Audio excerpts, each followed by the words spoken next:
Lads, as always, before we get into this match reaction, make sure you subscribe if you're new to the channel and enjoying all my content and have not yet done so. Like the video as well, as really this is helping to give me as much support as possible. Click the bell so you never miss out on one of my latest uploads, and of course share this as many people as possible to really help and push the algorithm. And so then lads, let's get into this Man United match reaction. Man United 4, Brighton 2, match reaction. 3 wins in a row now, lads. Fantastic football played, a very entertaining game as well. But how good is that feeling, United fans? 3 wins in a row. We finally look like we're a proper football team again, and that is absolutely fantastic, obviously. First 70 minutes of the match, the football we put on display there was absolutely sublime. It was unbelievably good, of course. Now, yes, for the majority of the match, Brighton were not at their best. However, still, you can only play against what's in front of you. And of course, a poor Brighton side was in front of us, and what did we do? We exploited that, of course. We took advantage of them and we played fantastically, nearly flawlessly as well for the first 70 minutes of the match. However, last 20 minutes plus injury time was a bit dodgy after a couple of changes, especially around the midfield. A bit iffy there definitely after they got their second goal, near 3-2 in injury time, but still thankfully we got a goal then to finish the game off, finishing at 40 obviously. And although Brighton were dominant for that last 20 nearly 30 minutes of the match, we still managed to hang on there, of course, with good defensive work, and we still did enough there just about to keep Brighton just at decent length so we could still secure 3 points. And that, of course, is a massive thing here in this one. Overall, Brighton weren't good in this one, but as I did say there, that free kick, fantastic free kick by the boogeyman when it comes to players scoring against Man United, and Danny Welbeck obviously scored against us again. You just knew that was going to happen, didn't you? And he scored from a very good free kick as well. But after that free kick, it definitely was when Brighton finally lifted and said, right, we can play our football now, but now we've got to go back. We have belief in ourselves. And of course, we sort of did fold, after that we sort of did crumble. And of course, part of that was Ruben Amorim making a couple of changes to the midfield too. So there's a combination of factors as the way we sort of did have a bit of a downfall there in the second half. But overall, was it a very promising performance? Yes, it was. Now, obviously last week when we defeated Liverpool at Anfield, what I said was, right, we've won our first game at Anfield after 10 years of not winning at Anfield. We've also managed to win back-to-back Premier League games for the first time under Ruben Amorim. Now, I said that was a massive mental barrier that we've now hopped, and surely now after that win at Anfield, we were going to see us play much better week in, week out on a more consistent basis, and finally looking like a proper football team on a more consistent basis as well.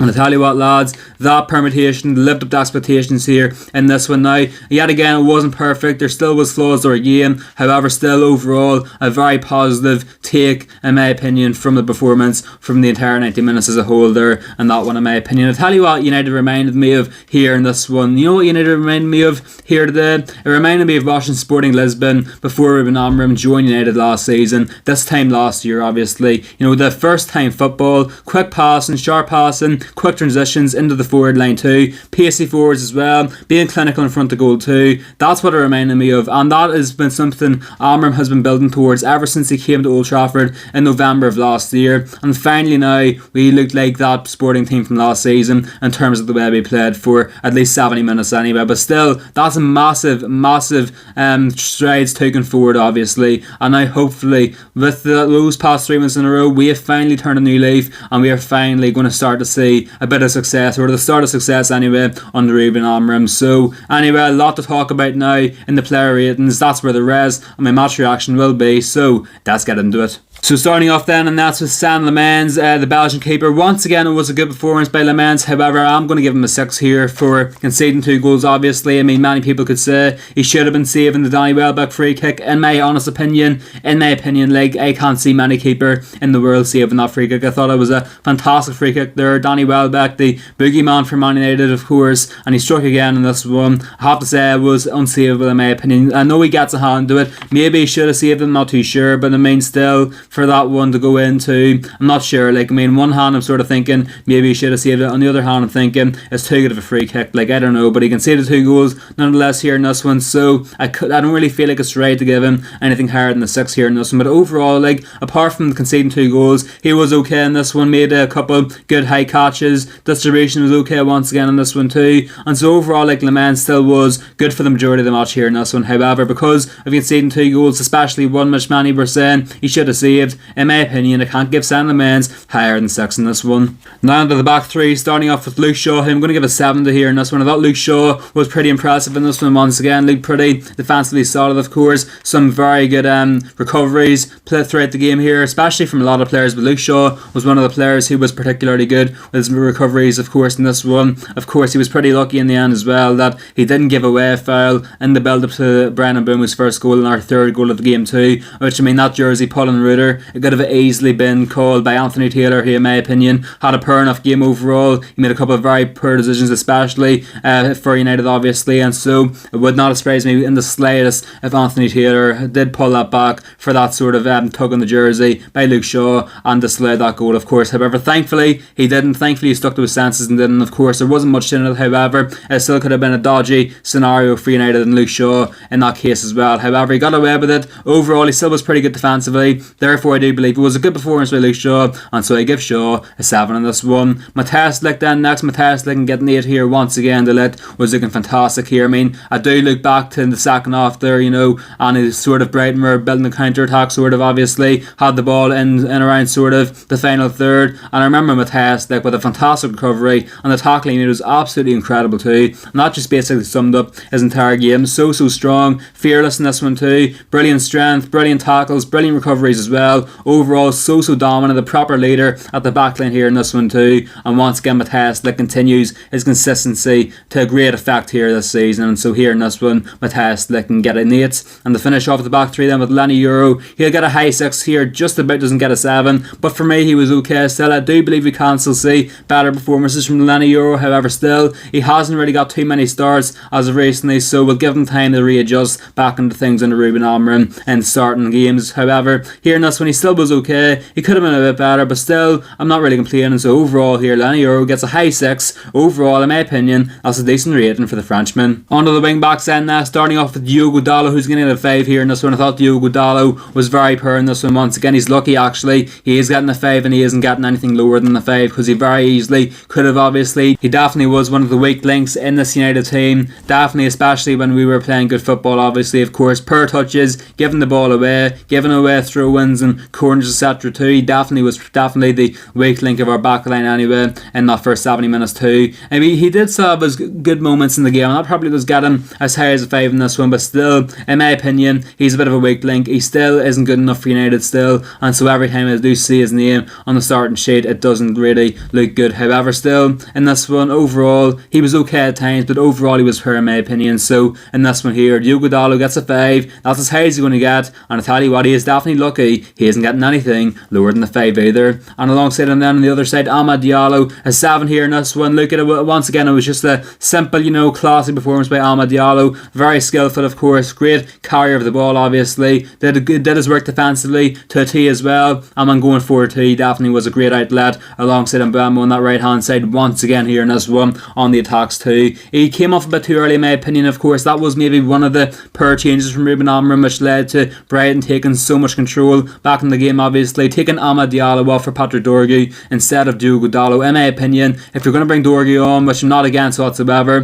take Dalot off. In my opinion, after making that sub, obviously, I get, you know, we're 3-0 up, maybe it was 3-1 then, not too sure, but Amorim maybe thinks we should go a bit more defensive, you know, and I sort of do get it, but then again, if Amad Diallo is playing better than Dalot, then why not just take Dalot off instead? I'm not too sure, lads, but in my opinion, I wasn't a big fan of that sub. However, still, Amad Diallo, he was good in this one, and so in his cameo, he gets a 7. The midfield too then, starting off with Casemiro, who is going to get the 9, and my man of the match here in this one. In my opinion, Casemiro was absolutely fantastic here in this one. A stellar performance in midfield here, proper performance by an experienced former world class midfielder. Have to say in this one, like, of course, you know, when he was on the pitch, fantastic, you know, brilliant recoveries, brilliant tackles, just dictated the midfield to an absolute T. He of course got his goal as well, albeit helped by an extremely lucky deflection, a massive deflection as well. So big think it was nearly given as an own goal to Yari. However, thankfully it was given as a Casemiro goal there. So very lucky with that big deflection, but still overall,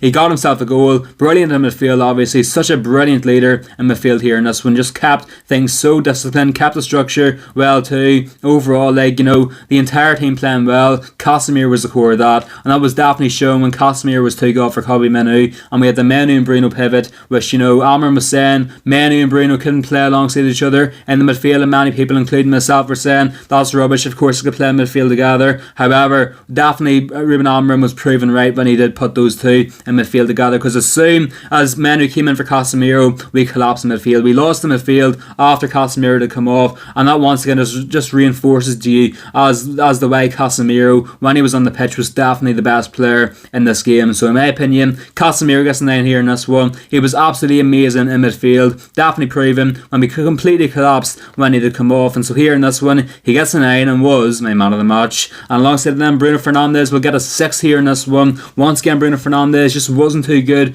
and compared to the other players in this one. He still have his good moments, of course, like the finishing goal there, the fourth goal to just put the final dagger into the hopes for Brighton. He didn't have him with a great pass. Bruno Fernandes could have interfered with that play, however he smartly let it run through to Brian Mbeumo, who of course did finish off his second goal of the night still. So that play definitely was good from Bruno Fernandes, but still, in my opinion, he didn't do enough here in this one, and again he was part of that midfield which did collapse still, and Brighton were taking control back into the match. So yeah, in my opinion, Bruno Fernandes, he can do better still. Listen, he still is a good footballer, he still can do better. He still wasn't too bad here in this one, but then again, when you got players like Cunha, Mbeumo, Šeško, Amad Diallo, even Casemiro all playing good around him, do I expect more from Bruno Fernandes, especially considering he's the captain? Yeah, so Bruno Fernandes here in this one gets a 6, only as high as that, but still in my opinion he needs to be doing a lot more in this team. Front three then, starting off with Matheus Cunha, who's going to get an 8 here in this one. The Brazilian finally gets his first goal for United. Fantastic to see